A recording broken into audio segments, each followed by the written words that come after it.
And oh yeah, Ken Klippenstein has made a few statements in the past which I took issue with, but generally I do really like him, and he's a legendary poster. There's no denying that.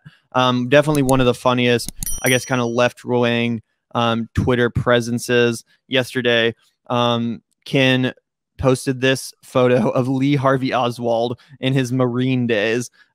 Tags Dinesh D'Souza, the infamous documentarian, if you even want to call it that. He's really a propagandist for the Republican Party. So Ken here, he tags him and says, "Sir, my grandpa's a big fan of yours and is a veteran. He would be thrilled if you would retweet this photo of him for Memorial Day. Here he is as a young private first class. Happy Memorial Day." And of course, as you see here, Dinesh obliged, retweeted it, but not just him. Also, Matt Gaetz got in on this, retweeted it with a American flag, and then as you can see, Ken changed his name on Twitter to Matt Gaetz is a pedo. So that's just so fucking funny. I was laughing my ass off the other day when this was all going down, and it just kept escalating. Matt Schlapp, who's another prominent conservative here, retweeted this. They just fall for it so easily. But what makes it funny, I mean, this is funny in of itself, obviously, the fact that all these dumb conservatives fell for this and retweeted a photo of Lee Harvey Oswald on Memorial Day. But what really makes this funny is their reaction when they realize they've been punked. You know, they can't just be like, "Oh, LOL, I got punked, good joke," and move on. No. It also, we should just say Lee Harvey Oswald shot JFK, in case anybody doesn't know. So yeah, I got trending on Twitter. Lee Harvey Oswald, everyone was talking about that. But Candace Owens waded into this, and she was pissed off.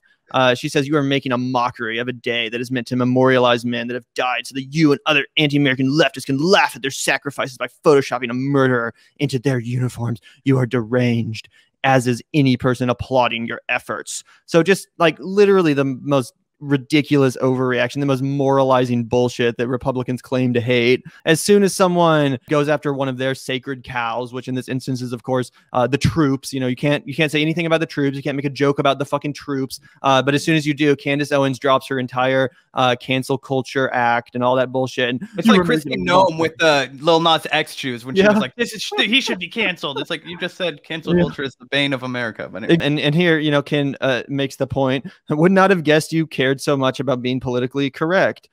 True. And she said, "It's not political correctness to have a soul and a modicum of decency. Remember, these men died, so the majority of them on foreign soil, so that you can be free. You do not Photoshop murderers into their uniforms so that you can have a laugh." Literally, I shit you not, Candace Owens sounds like one of the crazy far left people that says like, I'm trying to think of a good example, but like you can't, you know, they would come up to like a white dude with, you know, dreads or something and be like, "You can't do that. These people died for this." And like, you know, like just go the exact kind of thing that Candace Owens would mock and, you know, viciously pretend like is representative of the entire left. You know what I'm saying?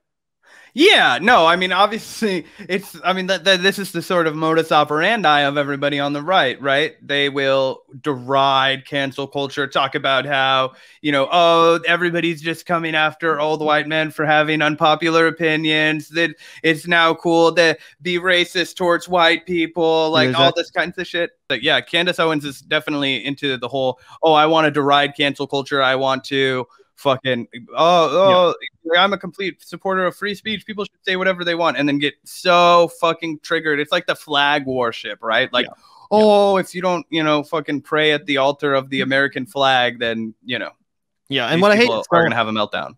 What I hate so much about this fucking dumb ass argument is like, it's like, these men fought for freedom of speech, but you can't use your freedom of speech to make a joke about the troops. It's like, if they fought and died for our freedom of speech, that freedom of speech includes the ability to make a joke about the troops. Like, sorry, but nothing is really off limits. At least it's definitely, according to conservatives, nothing is off limits. You know, they love to talk about how comedy is just comedy and that's it. You know, you can joke about whatever. It's just a joke, et cetera, et cetera, et cetera.